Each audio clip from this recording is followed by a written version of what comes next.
मैं भारत को भारतीयता की मान्यता के आधार पर फिर से खड़ा करना चाहता हूं, उस काम में लगा हूं। दूध तो जानवरों के बच्चों के लिए है, जैसे माँ का दूध अपने बच्चे के लिए है, वैसे ही जानवरों का दूध अपने बच्चे के लिए है, ये उनका कहना है। मैंने इसमें थोड़ा काम किया, थोड़ा जानने की कोशिश की कि हमारे देश में गाय होती है, बैल होती है, भैंस होती है, तो हमारे देश में ऐसी भी गाय हैं जो 60 लीटर, 70 लीटर, 80 लीटर दूध देती हैं। थरपारकर, साहिवाल, कांकरेज, अमृत महल, राठी कुछ ज़्यादा दूध देने वाली गाय हैं। अब बछड़े का दूध जो होता है, जो वो रोज़ पी सकता है, वो उसके वजन का 1/10वां हिस्सा होता है। ये विज्ञान का नियम बता रहा हूँ आपको। कोई भी बछड़ा या बछड़ी, उसका जो कुल वजन है उसका 1/10 हिस्सा ही वो दूध पी सकता है।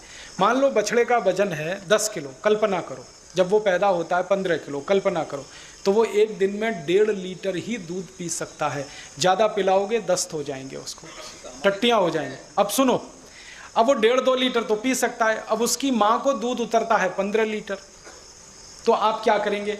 आप ये करेंगे, या तो बछड़े को ज़्यादा पिलाएंगे तो वो बीमार होकर मर जाएगा, या बछड़े को दूध 1.5-2 लीटर ही पिलाएंगे, बाकी दूध माँ को उसके थनों में ही छोड़ देंगे तो माँ मर जाएगी। क्योंकि दूध जो है ना वो प्रोटीन है, और जब वो सूखेगा तो वही ट्यूमर में कन्वर्ट होगा और कैंसर होगा और वो गाय मर जाएगी। आपको मालूम है, जिस गाय का दूध नहीं निकाल पाते उसको इतनी वेदना होती है, इतनी पीड़ा होती है, चिल्लाना शुरू कर देती है वो। कई बार क्या होता है ना, माँ जैसे वैसे ही गाय, कोई माँ है ना, जन्म देते ही उसका बच्चा मर गया, तो अंदाज़ा लगा लो उस माँ को कितनी तकलीफ होती है, उसका दूध नहीं निकलता। वैसे ही गाय का बच्चा मर गया, अब दूध तो बच्चे के लिए है, वो तो मर गया, आप तो निकालोगे नहीं, क्योंकि आप नैतिक मानते हो, अनैतिक मानते हो, तो मर जाएगी। इसलिए हमारे शास्त्रों में कहा गया कि बछड़े और बछिया के लिए वजन के अनुपात के हिसाब से दूध छोड़िए।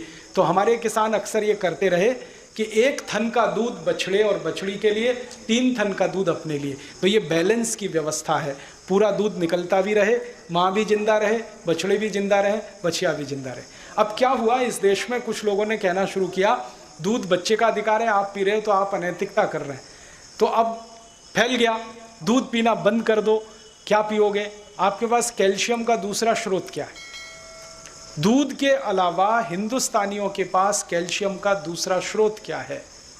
दूध है, दही है, मक्खन है, मट्ठा है, घी है, ये कैल्शियम का सबसे बड़ा भंडार है। इसके अलावा है क्या आपके पास?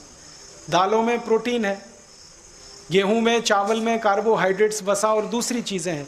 कैल्शियम नहीं मिलेगा, हड्डी बनेगी नहीं, हड्डी बनेगी नहीं, शरीर चलेगा नहीं। कैल्शियम का एक ही भंडार है, दूध और दूध की बनी हुई चीज़ें।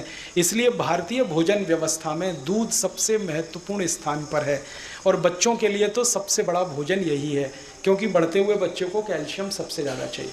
अमेरिका और यूरोप में दूध की ज़रूरत नहीं है। क्यों? क्योंकि उनके कैल्शियम की पूर्ति के लिए उनके पास दूसरी कई चीज़ें हैं। वो बीफ ईटर है, मांस खाते हैं, गाय का मांस खाते हैं। गाय के दूध में कैल्शियम है, गाय के शरीर में कैल्शियम है, उसके मांस में बहुत कैल्शियम है, तो गाय का मांस खा के कैल्शियम की पूर्ति कर लेते हैं। सुअर का मांस खा के और ज़्यादा कैल्शियम की पूर्ति हो जाती है।